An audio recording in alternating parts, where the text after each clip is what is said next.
I did think that this kid had freakish after the catch ability for his size. This guy's going to go higher in the draft than I think people realize and understand. You don't have to watch Kyle Williams for very long to realize this dude's got some release packages.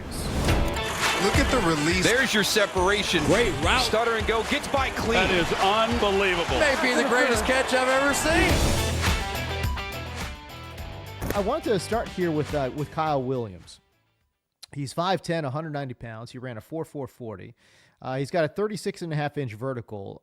He had a 9.11 broad jump, which is just, that's bad. I mean, we got to be above 10, guys. But 9.11 is bad. 5 seasons of collegiate ball, did not break out until his super senior year, where he compiled nearly 1,200 receiving yards, 14 touchdowns for a Wazoo team that was not very good. So give me the lowdown on Kyle Williams. I will say I did think that this kid had freakish after the catch ability for his size. Like, you look at 5'10", 190, 4.440, and you're thinking, okay, there's not going to be much here after the catch. No. To me, personally, I don't know how you feel about this. Personally, I feel like he had freakish after the catch ability. No, the reception perception charting agrees with you. And that was one of the things that really stood out to me right away with Kyle Williams was, very difficult to bring down after the catch. He was in space on 66.7% of his catches in his reception perception sample. He went down on first contact on just 44%, and he broke multiple tackles on 8 of those 36 plays. So he occasionally will give you like a face melter of an after catch play there, and you makes sense. They gave him some screen production, some screens there, some underneath stuff, and that was something that I think really stood out to me was the after catch ability, and something that I think will gravitate him to NFL people. And let's get this out of the way before we talk about Kyle Williams' reception perception profile. This guy's going to go higher in the draft than I think people realize and understand, because I mean, James, I've been talking about this lately, but you know how the sausage is made. We always talk this time of year that when people say, oh, this guy's rising up draft boards, he's not really rising up draft boards. The media is just catching up to what's been happening on the inside with teams all this time and where these guys are ranked. Okay. And at the combine, when I was there wasn't a lot of people talking about Kyle Williams. No. He wasn't really on my radar in terms of somebody I was going to be charting.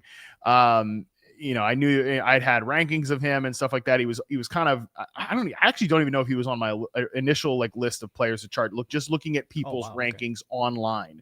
But then it was kind of 2 weeks after that, a lot of big name media people start saying, hey, who's rising up draft boards? Kyle Williams. You know who I really like? Kyle Williams. That immediately rings alarm bells to me that teams like Kyle Williams and people in the league are starting to talk to those of us on the outside and alerting us to this guy, because then people start putting him higher and higher up their rankings. I think teams like this guy, and I totally get why. Good player, just straight up a good player. I really like him. I also really like him a lot. Once I finally got to charting him, I mentioned those after catch skills. What stood out to me is that, he doesn't have he's not the biggest guy in the world. He's not got great size or anything, but they almost, not exclusively, but they did line him up mostly outside. 76.9% of his sample snaps were outside. He primarily lined up on the left side of the field, but not enough to be one of these guys that's 70% at one side of the field, the red flag that we always talk about. He did get a decent bit of work on the right side. He did get a bit of decent work in the slot, but he was primarily on ball, 71.6%. On the line of scrimmage player, primarily outside. He played a lot of X receiver, and he really thrived in that role at a lower level. Obviously, Washington State there, it's not the highest level competition. You're going against a bunch of Mountain West teams and things like that. But I did really, really like what he showed overall on film. I mean, there's some things in his route tree that are just, come on now. 17%, route participation on the curl and the slant route. So we're talking, 35% of his routes were on the curl and slant. 88% success rate on the curl, 87% success rate on the slant. There is certainly a lot to like. I think when I watch Kyle Williams, I see a guy that just separates naturally. Just a natural separator. And I think some of the charting data certainly backs that up. I mean, again, you're talking about against man coverage, 73% success rate against man. That's pretty good. 81.5% success rate versus zone. Again, we'd like that to be slightly higher, but anything above 80%, we're working with, right? And 73.5% against press. Man, let me just say this. You don't have to watch Kyle Williams for very long to realize this dude's got some release packages. Yeah. I was really impressed with his ability on the line of scrimmage. Again, keep in mind, 5'10", 190. It was hard for DBs to get a hand on this dude. I really liked his release packages at Wazoo. Yeah, for a guy who didn't test, the most explosive in the world, the 40 was good. But like you mentioned, the broad jump, stuff like that. He really got into his routes with a lot of explosion, in my opinion, off the line of scrimmage. But I think most of it is technique. And you mentioned those like kind of quick hitting routes, slants, curls. You never mentioned the flat. I'll mention the flat, 85.7% success rate. He on quick routes, man, he gets open easily and quickly. And especially last year, obviously Washington State in 2023 had Cam Ward, who is, then goes to Miami. He transfers and he's going to be the number 1 overall pick by the Tennessee Titans. This last year, they obviously didn't have quite that caliber of quarterback play. I really made an emphasis like, okay, we're getting the ball in Kyle Williams' hands and we're going to do it pretty quickly. Number 2, Kyle Williams. He's going to get the ball. He's going to get it a lot because he can break those tackles after the catch, but this is not a guy that you have to design plays for. Like think about the kind of Mickey Mouse guys that we talk about, the Kadarius Toney archetype. Like, all right, yeah, they're good with the ball in their hands, but the thing is, we've got to get the ball into their hands. This is just okay.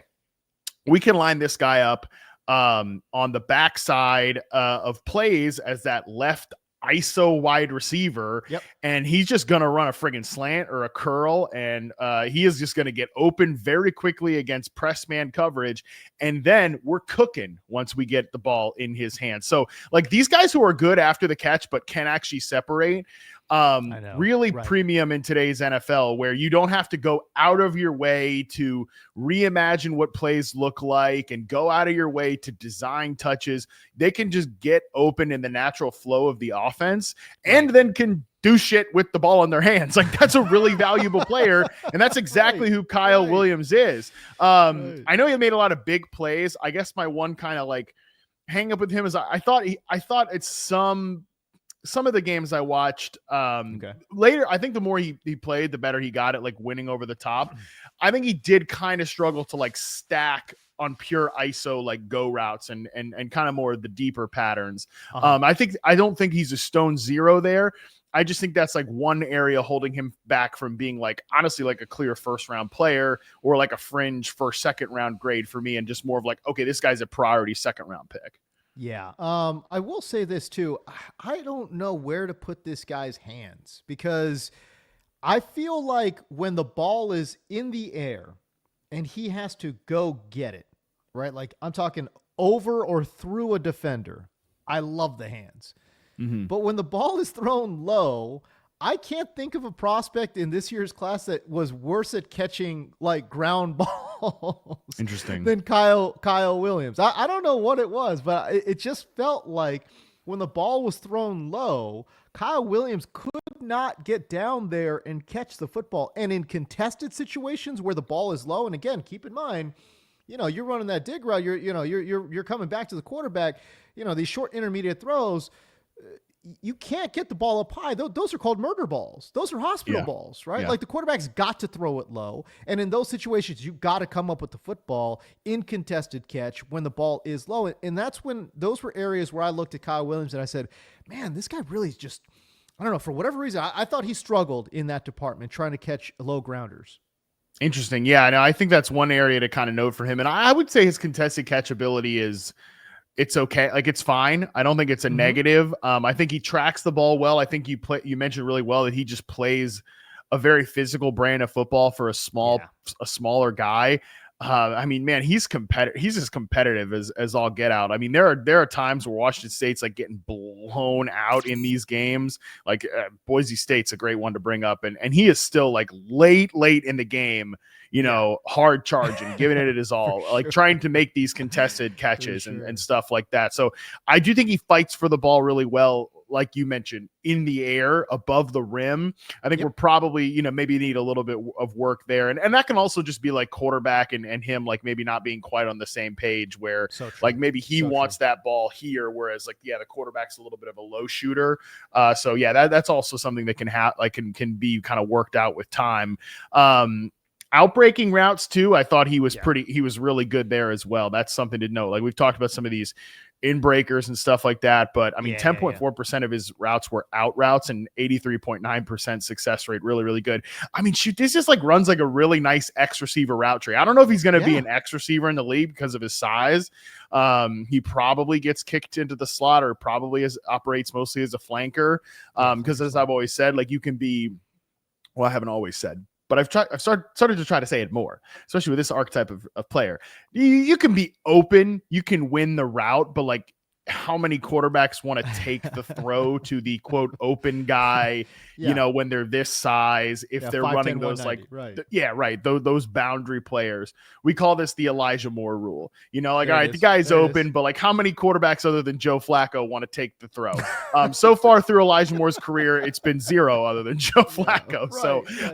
It's just like, I don't know. I really like Kyle Williams. I don't have a lot of negatives on him. I just think the deep route stuff, some of the level of competition, maybe some of those like tracking the ball below his chest is some areas to work on.